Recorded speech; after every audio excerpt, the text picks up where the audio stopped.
Is there any safe amount of alcohol to consume at all? Yeah, no, there's no amount of alcohol that's good for you. So even this idea that they sold people on that a glass of wine per day is good for your heart, that's just not true. The reason that they would say that is because in wine there's a chemical called resveratrol, which is a powerful Hmm. antioxidant and anti-inflammatory. But that chemical is not necessarily in wine. That chemical is in grapes. It's in other fruits and vegetables. Right. Alcohol itself is toxic to every system in your body. And, they sold it on this idea that it could be good for heart health. Well, alcohol causes cardiomyopathy, where your heart muscle gets so big that it can't even contract. It can't even push blood flow out.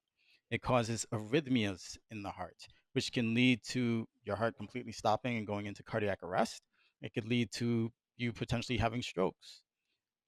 So there's no amount of alcohol that is good for anybody. And in fact, alcohol is associated with 7 different types of cancers. Right? We've heard a lot lately about the rise in colon cancer. Well, alcohol is a big Hmm. trigger for colon cancer. During the pandemic, people were just drinking. Yeah. The only one of the only businesses that really skyrocketed was the alcohol business during the pandemic. Right? Now we might be starting to see some of the aftermath of that in terms of colon cancer, liver cancer, breast cancer, as well as over 200 other different diseases that alcohol is associated with. Hmm. It's really unfortunate. I mean, there's this conspiracy that the system is set up in a way to keep people sick, as opposed to getting them healthy. As opposed to make sure that folks are in the best possible position to live a fulfilled and full life. And I feel like that window of time in the pandemic, where so many services were being shut down by way of the public good, liquor stores were not, and you had more folks who are already in a vulnerable position slipping deeper into that vulnerability with the substance, and then you had a lot of folks who maybe never ever had an issue with substances now just having more access to it and having to deal with loneliness and isolation and the unknown of the pandemic that caused them to also head down that space. I think you're right. I think we are at a point where we're going to start seeing a lot of the residual from those couple of years starting to trickle back into our society.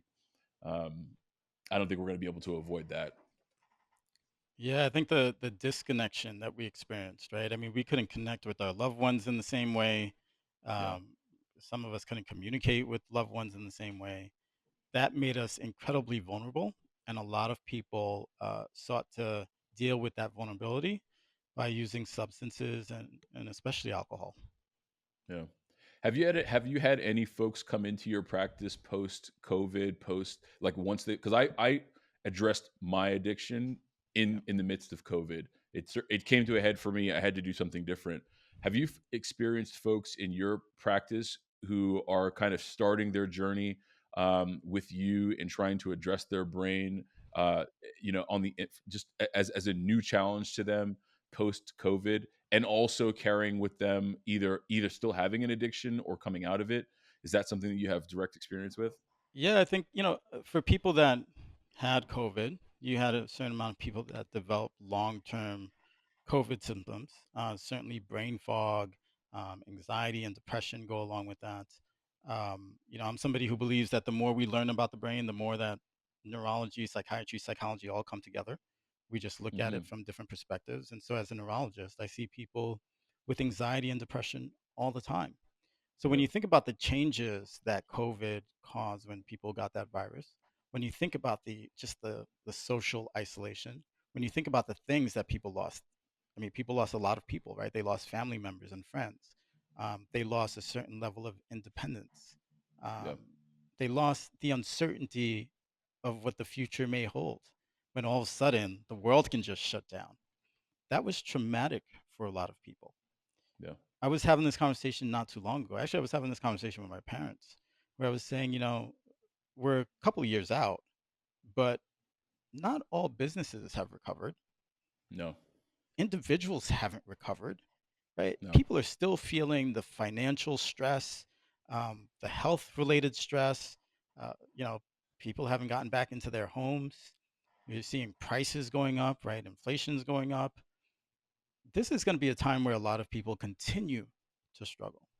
And we Yep. need to somehow find a way to offer resources to help people because they're going to struggle in ways that have an impact on their mental health, their physical health, as well as their neurological health.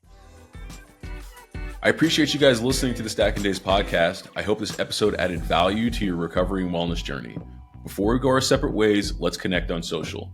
You can find us on TikTok and Instagram at Stacking Days or via the website www.stackingdays.com. By supporting the show, you can play a direct role in amplifying people of color in their pursuit of recovery. The easiest way to do that is to subscribe or hit the follow button. This way, you'll never miss an episode, all while playing an active part in creating the ecosystem where diverse voices and healing matter.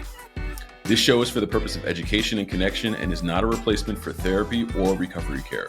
For more information on the resources and support available, take a look at SAMHSA and some other resources shared in the description. Until we meet again, be well, one day at a time.